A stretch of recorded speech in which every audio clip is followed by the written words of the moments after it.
Hey guys, so today we're going to go over the incline problem again, but this time we're going to have just the friction force added into it. No external forces on this one. You can have external forces, but just to simplify it, we're just going to do friction force right now.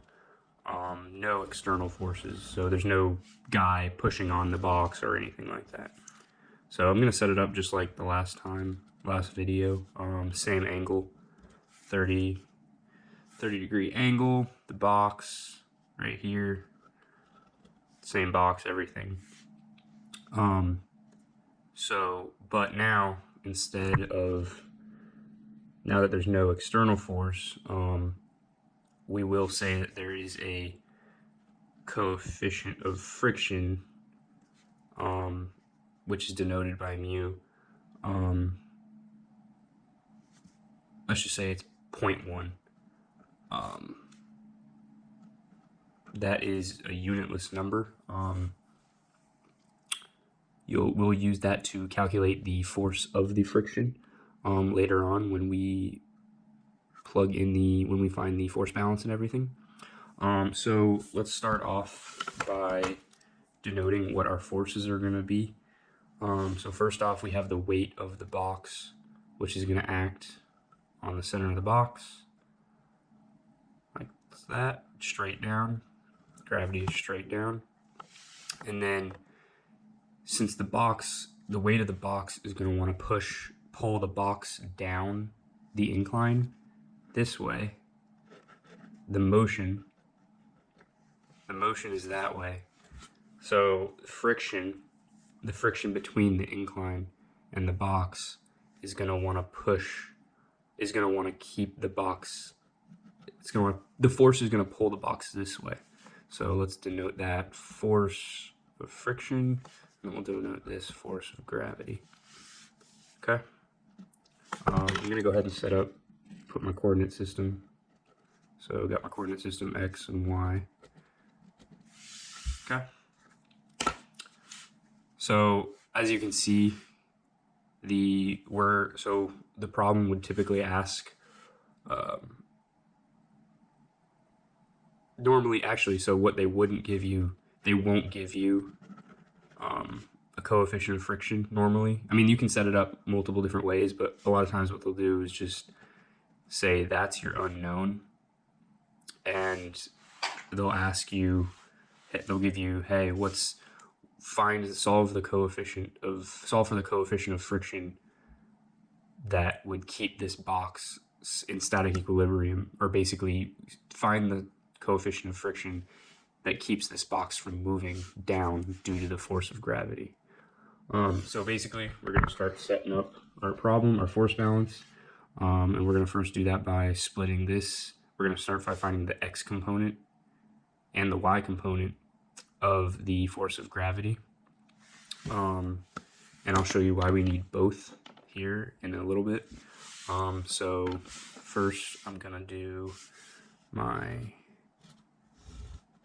coordinate system, x, y, my force of gravity is like that. Then we can say that the x component of the force of gravity is there, and that is the y component. And then with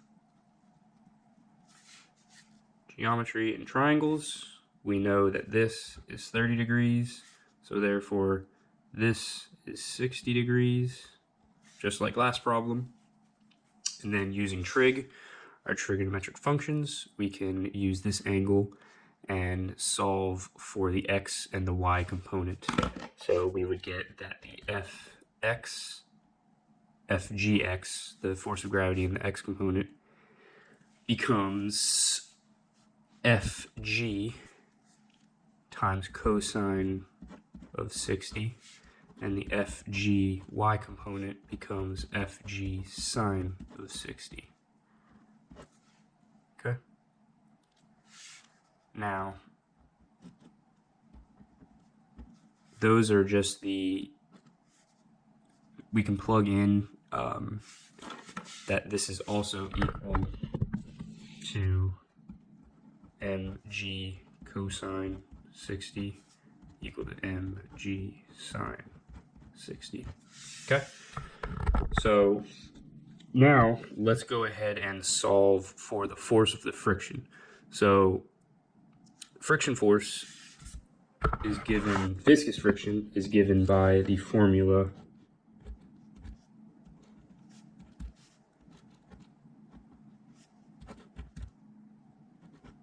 where this is your coefficient of friction that you're trying to solve for, and this is normal force. Normal force is basically it's the opposite force. It's the force that the ground exerts on the box. So basically you have to solve for the normal force to begin with. So in this application, we're going to solve for the normal force by just doing a force balance. So we're going to first do a sum of the forces in the y direction. So here in the y direction, which we can also denote here that the normal force is pushing up on the box this way. So we'll say force normal up here. Say the normal force is up here. Okay. So when we do the force balance, we're going to see that the normal force is in the positive y direction. And then we see that the y component of the gravitational force that we solved down here is in the negative y direction. It's going this way. So that's going to be negative, and we solve for it right here, mg sine 60. Okay?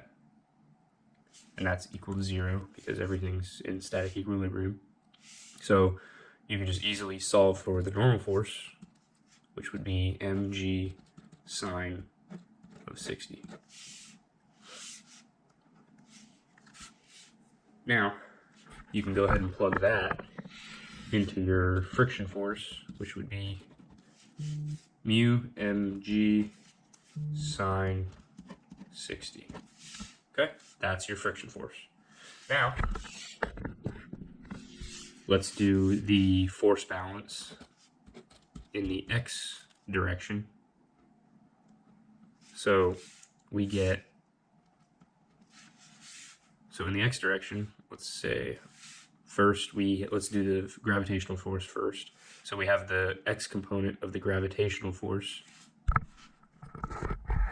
going this way, which we solved for up here. So let's put that is mg cosine of 60. And from here you can see it's in the positive x direction, so that stays positive. And then we have the x component, we have the force of the friction up here, which is in the negative x direction. So you would take this and plug it in here, but give it a negative mu mg sine 60. That's all equal to 0. Okay. Now that we have that, you just solve this equation. Move that over to the one side and solve, and you get mg cosine 60 equals to mu mg sine 60. Okay.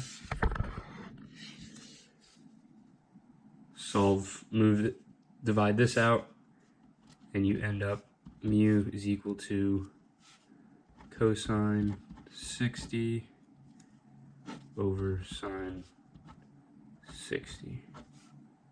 Okay. And that's your coefficient of friction. Go ahead and just plug that into your calculator and you get an answer. So that's basically what they'll do a lot of times in physics, is they'll ask you to find the coefficient of friction. They can add other things into the problem, like other external forces and stuff like that. go ahead and leave comments in the comment section if you guys want me to do other different types of videos. I'll try to keep doing more videos that I think that will help you guys out a lot. Thanks guys.